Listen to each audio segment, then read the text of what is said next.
welcome to Serbia. I'm glad to meet you here. Where are we now? I can't tell you the definite location. For the start, you should know just two things. My name is Roman, and we are now in Serbia. Around 15 years I was working in a secret organization called OKLO, O-K-L-O. OKLO is an international secret organization working worldwide.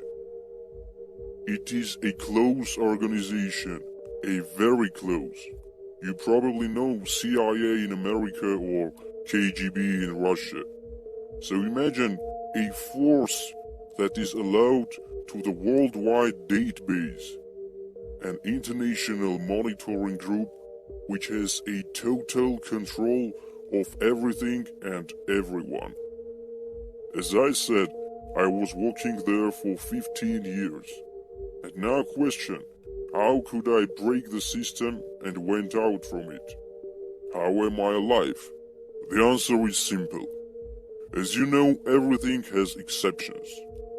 And a total control of the OKLO must have a countries with whom it can't have a jurisdiction. It means there seems to be a countries where they are not able to make intrusions. And there are some. Panama, Guatemala, Serbia, Lithuania. So that is why we are here, in Serbia now. It is safe here. But anyway, I have to close my face, pardon me, but these are just following of safety instructions. Okay, let's cut the crap and go to main stuff you came for. But before I will start my story, before it will begin, I want you to check the time. Look at the clock. On wall, your iPhone, your hand watch, no matter. Just have a look to a time right now. Did you do that? So keep the time in your mind and watch the video. After I will finish my story of time traveling, just take a look to a clock and compare with the time you kept in your mind. You will understand how flexible is the time and how it can change its speed. That is the most simple way to understand that time is moving permanently but not identically. So let me start my story. I was working in OKLO since 2001. Our branch located in Munich, Germany. It was the green department of OKLO. Why green? Because our research and monitorings were not about military force, weapon, terrorism and war. The green department was specified on the planet Earth. Our investigations were about climate changing, animal and human behavior. We could easily detect and predict every natural phenomenon in our planet. Storms, hurricanes, earthquakes, even the smallest lightning worldwide. We had many secret weapons and equipment for our work, and we had it much more earlier than the civilians. For example, an iPhone. Definitely everyone knows about them. Everyone knows that beaten Apple logo. But what if I will tell you that years before the head of Apple company Steve Jobs presented the iPhone to the world, he presented that innovative gadget to the green department of OKLO in Munich. As you can remember, the first iPhone presentation was in 2001. But Mr. Jobs showed it at first time in 1997 in Munich, Germany.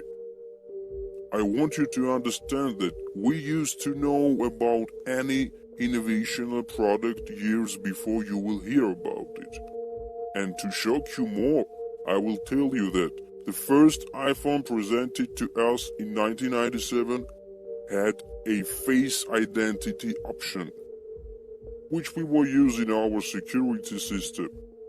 I guess you have a question. How can I know about it?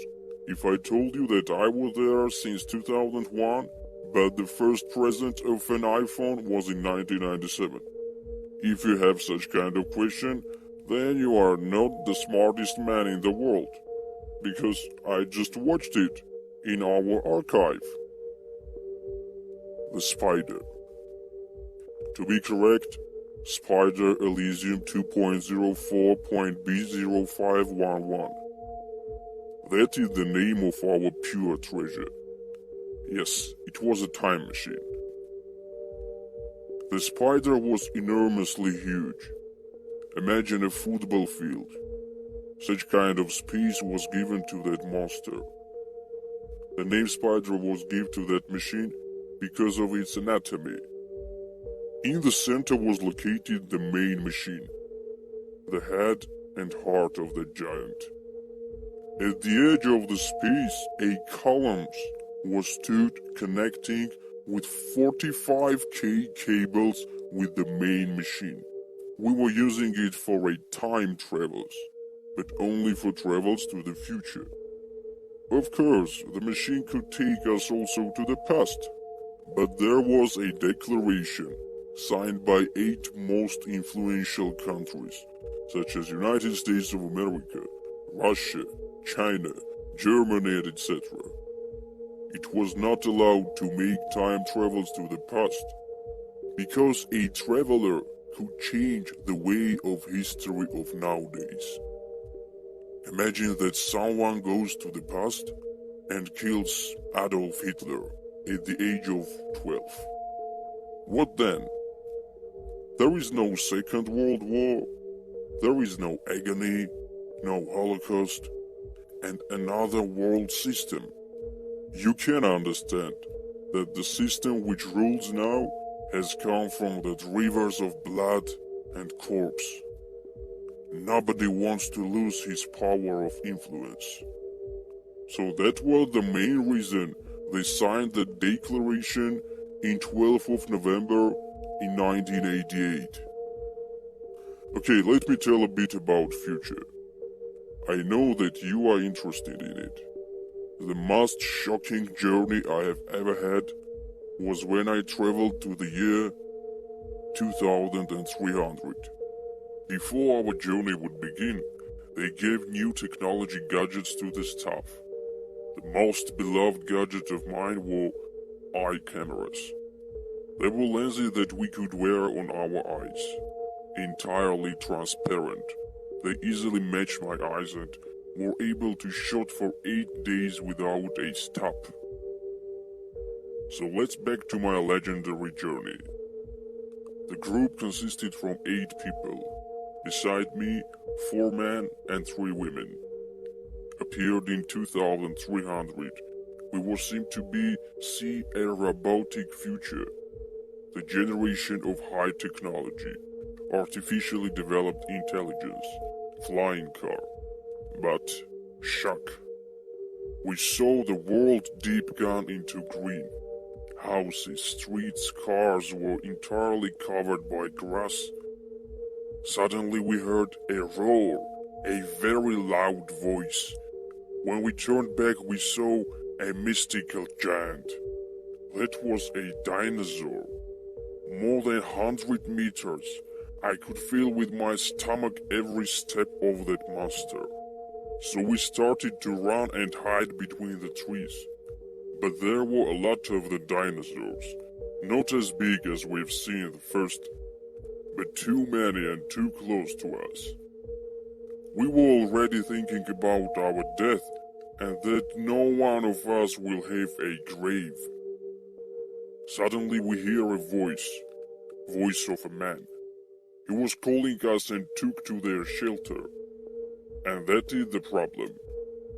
In Oslo there is a strict rule. The traveler cannot go into a contact with a civilian from the future. In other case, they would judge you. But whatever, in that moment we were thinking just to stay alive. After we were out of shock, that man gave us fresh tea with a mint and told the story of the dinosaurs era.